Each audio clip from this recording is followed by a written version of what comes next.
Hi, and welcome to the introductory video for Unit 5 of EDAD 6845, School Community Relations. In Unit 5, we'll be looking specifically at community partnerships.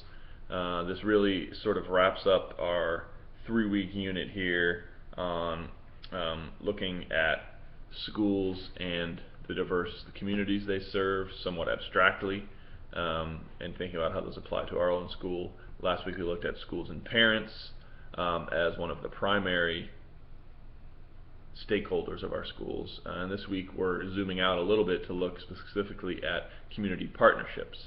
And here I mean by community partnerships specifically organization to organization relationships that you'll have with external entities or external individuals who are in certain political bodies or groups of authority that your school has to work with in collaboration. And so there is no online dialogue for Unit 5, but the trade-off there is that you're ramping up your project work here. We actually have 2 things you're going to want to be doing during Unit 5. Number 1 is prepping and beginning to schedule your school community leader interviews.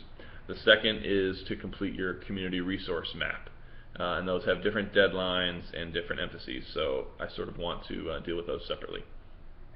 First is the community leader interviews. You are to select 5 to 7 individuals who, by virtue of their social contacts or their position in the community that you serve, have some sort of following. This doesn't mean this is a business owner, that could be.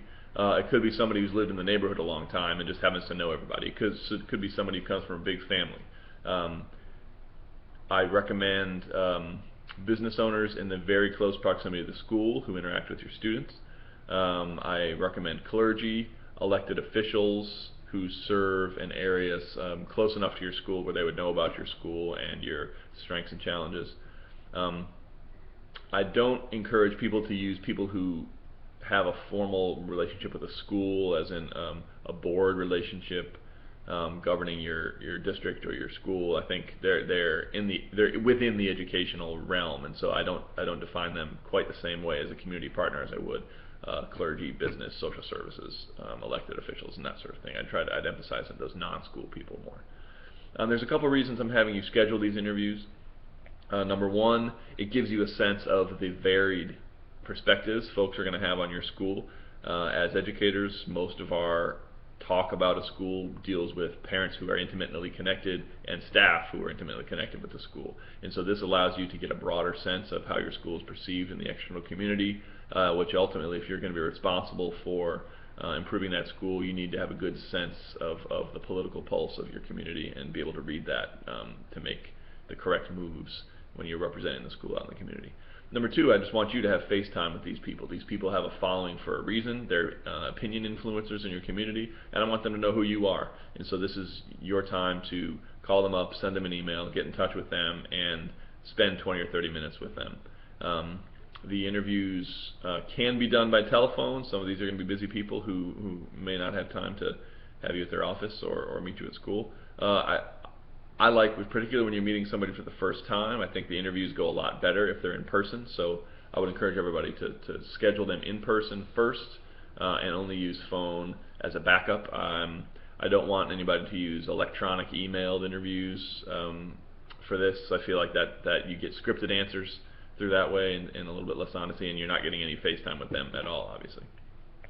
So phone or in person are really the only viable data collection techniques for the interviews.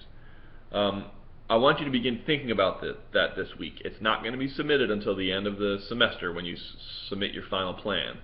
But you're going to have these 5 to 7 community leaders, and you're going to look at the rubric at the end of your syllabus to look at the types of examples of people, and you can see the overview of this unit has a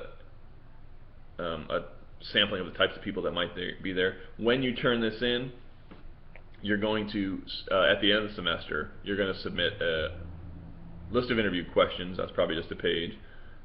You're going to submit about a 1-page summary of each individual interview, and then about 2 pages of your concluding thoughts across the interviews, sort of tying together and emphasizing whatever new insights you got from speaking to those community leaders. And that'll be due, as I said, at the end of the course when you submit your final project. That'll be one of the big data pieces that you'll use to make recommendations. And you ought to be noticing this pattern here where every time you're out in the world doing a data collection assignment, the parent surveys we dealt with recently, these are community leader interviews, you're doing this work with an eye towards how can I take what I learned in that data collection experience and build that into the plan. Where does what I'm hearing from the community leaders overlap with what the parents are saying or what my analysis of the current plan did?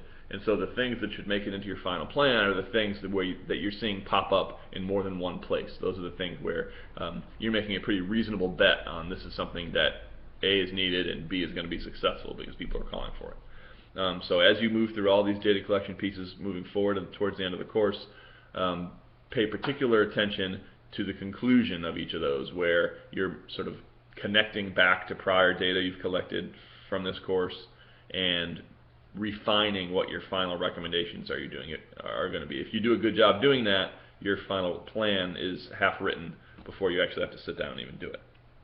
Alright, so that's the first topic for this week, community leader interviews. The second topic is your community resource map.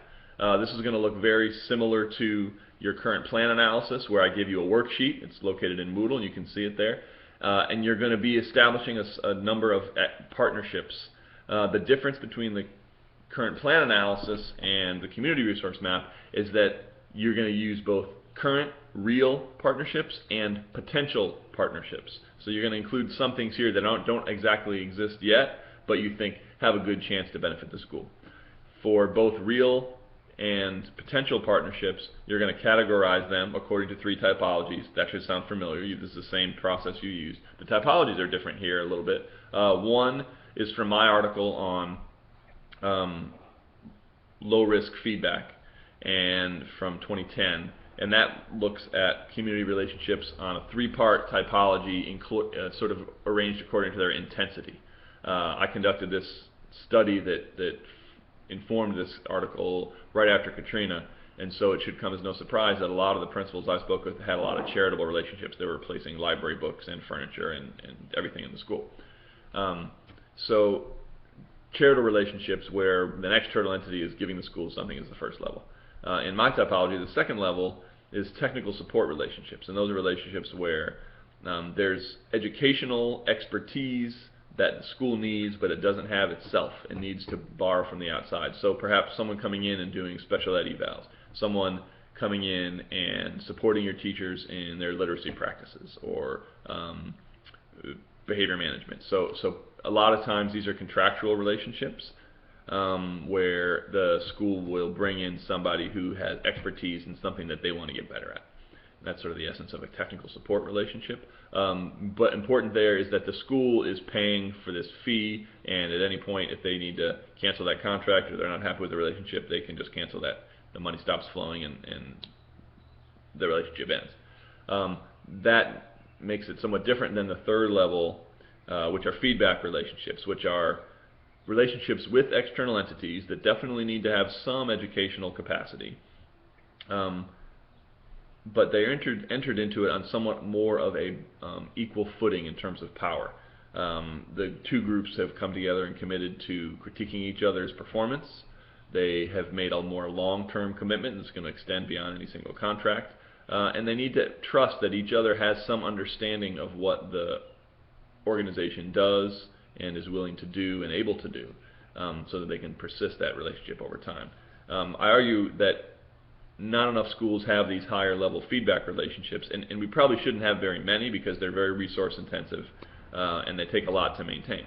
However, if we're going to get the most we can from our external relationships, to me it seems that schools ought to be trying to locate or establish one feedback relationship, which is a strong, trusting relationship with an external entity that has some educational capacity that can be a thought partner and a strategist while the school is planning improvement activities.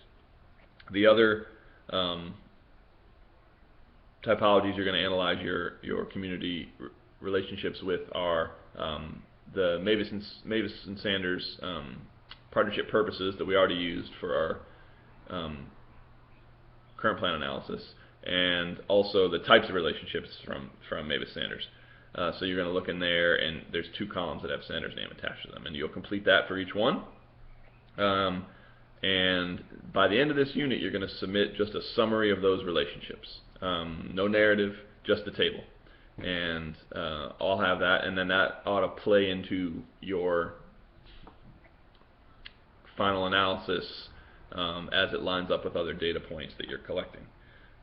So one example that I gave in the overview for this week is if there's a church around the corner from your school that organizes volunteers that run after-school choir practices, under the organization type from Sanders, that's a faith-based organization, so the partner is a faith-based organization. The purpose here is student support because they're supporting students in becoming a better choir and singing. And in terms of my typology, this would be a technical support relationship most likely because they have some skill capacity that the school doesn't necessarily have. And they can do that. Whether you have a choir director who can't stay after school or you don't even have one at all, they're providing something that your school currently doesn't have. So that's a technical support relationship. In this case, a non-monetary one, most likely if it was a church. So I look forward to receiving the community resource map template completed from each of you via email at the end of the unit. And I won't actually see the result of your community leader interviews until the end of the semester, but you are to start setting those up, to get your research questions pulled together. You see one of the assigned readings this week is from Kowalski, where he looks at interview questions. There's also a sample community leader interview write-up located on Moodle, so I invite you to take a look at that for good suggestions for types of people, things to ask, and then how that final write-up ought to look. I look forward to seeing you online, and looking ahead, we'll be looking at our media relations and marketing, and we'll be looking at crisis planning in the next 2 online dialogue units. There aren't new data collection activities for those weeks, and so it's expected that you're continuing on with your parent surveys, your community leader interviews, and sort of pulling those things together because that's obviously time-intensive activities. And so we'll be dialoguing over the next 2 weeks, but we won't be introducing any new parts of the final project. It's anticipated that you're making progress on those as we go. Email me if you have any questions, and I look forward to seeing your work.